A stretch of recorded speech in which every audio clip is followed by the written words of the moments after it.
The reason why a lot of academics and intellectuals are often left leaning and drawn to socialism is that in their socialist utopian society that they envision, they're often the heroes. There's an economist by the name of Joseph Schumpeter, and he explained this really well in one of his books. It's really interesting. He said that capitalism creates a large number of this intellectual class. There are like these journalists, college professors, academics, lawyers, writers, and political commentators and theorists, right? And you will usually see more of these types of intellectual class in a well-developed industrial capitalist countries. You don't see them as much in a underdeveloped, impoverished countries because in those countries people are just trying to survive, so they don't really have the time to sit around and have these ideological theories. So in a way, like capitalism is like a victim of its own success, is that it produced a larger quantity of these people who are very resentful of capitalism and the So basically, what he's explaining is that they're riding your coattails. So while you're out there busting your ass, getting to it, making sure you run up a bag, building, adding value into society, educating yourself in STEM programs or things that can actually solve for a problem that then you would be paid handsomely for. You have all of these left leaning liberals that then think that they know better than you because, oh, I'm college educated and I went and got my liberal arts degree in history and African American studies and underwater basket weaving degrees. And then they come on here and they tell you how you're supposed to be living while at the same time going off on and talking negatively about the people that then build up society that gives them the ability to have a job or to sit on their little ass and talk stuff and not doing anything to add value into life. And so you see these people that are super left liberal leaning because they haven't actually did the work. They think that the work was sitting in a classroom being taught by somebody that never built anything, because a lot of times those that have not done anything find themselves teaching based off of the theories and the principles that they hear other people that have done something significant in society. And that's why C students often at times employ A and B students, because it's not that C students aren't intellectual or they're not smarter than you. It's more or less about C students actually seeing the time and the value and utilize their intellectual capacity to actually do something that's significant that would afford you the lifestyle that you have and the comfort to sit around and you've benefited off of the very thing that you then criticize. That is the real definition of an intellectual in today's liberal left leaning society. They are the beneficiaries of your greatness. So while you're over here building, and they're not going to tell you that because they don't want the value of their degree or how many classes that they've taken to be diminished or to be talked negatively about. I know people, and this is real life.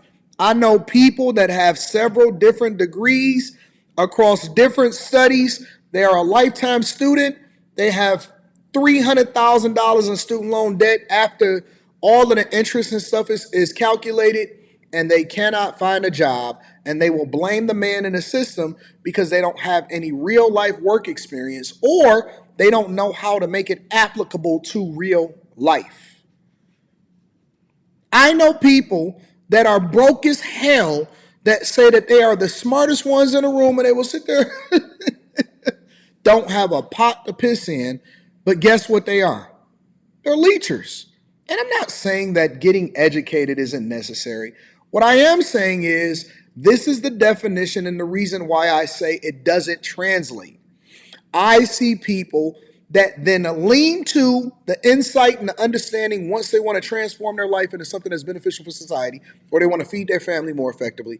They lean to people that are not as educated but actually did some stuff so that they can learn and then ultimately, hopefully, if they humble themselves enough, they can apply it because the results are the only thing that matters. I can't stand it when people criticize capitalism, and by no means am I saying that capitalism is perfect because it's not. Nothing is perfect.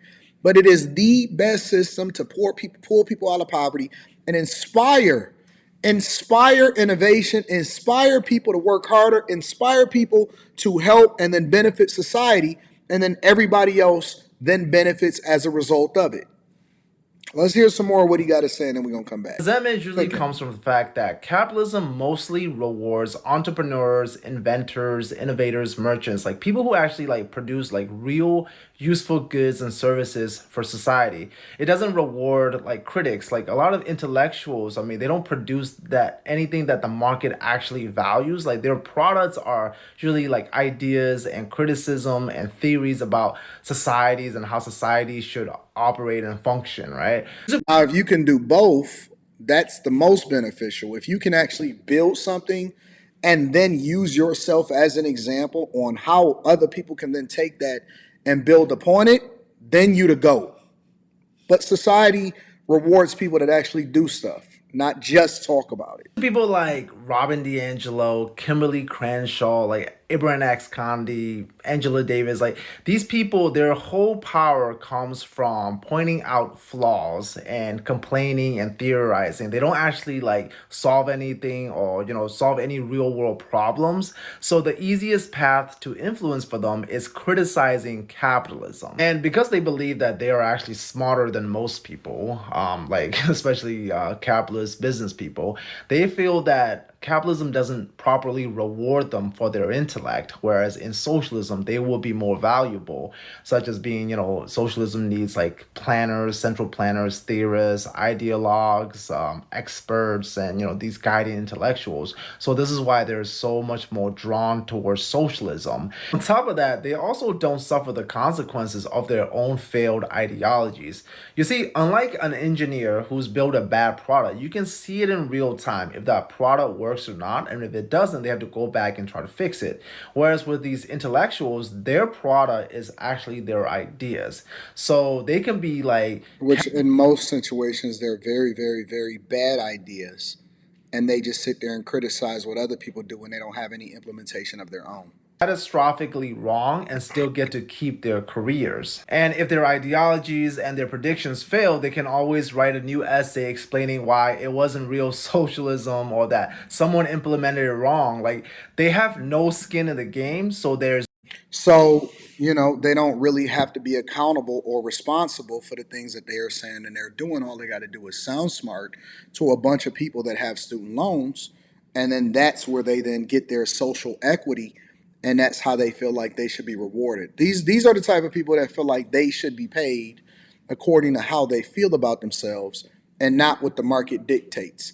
They are the ones that sit out there and protest and said everybody should make a livable wage, even if you're just a Starbucks barista or you're a fast food worker. You deserve $30 an hour. Which I remember when they was just protesting for $15 an hour, but they don't really understand how money works because it's all about their theories. They want to make sure that they source, and of course, I've taken the classes and I've been educated and all of this other type of stuff. They want to make sure that you're sourcing the information correctly rather than the implementation.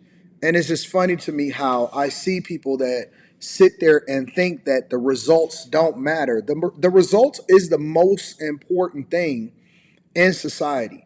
And that is why I am a conservative, capitalistic Republican. And I believe in the values of America. And I think that in order for America to become great again, in some instances, you kind of got to let people fail so that they'll then take responsibility. Nah, let me change that. They won't take responsibility at all. It's always going to fall on the shoulders of those that build to fix it while other people criticize it that don't have no skin in the game.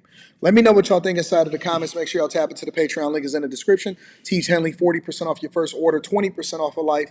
Always linking back to the content creator. He cooked, regardless of whether I agree or not. I'll holler at y'all later. Peace.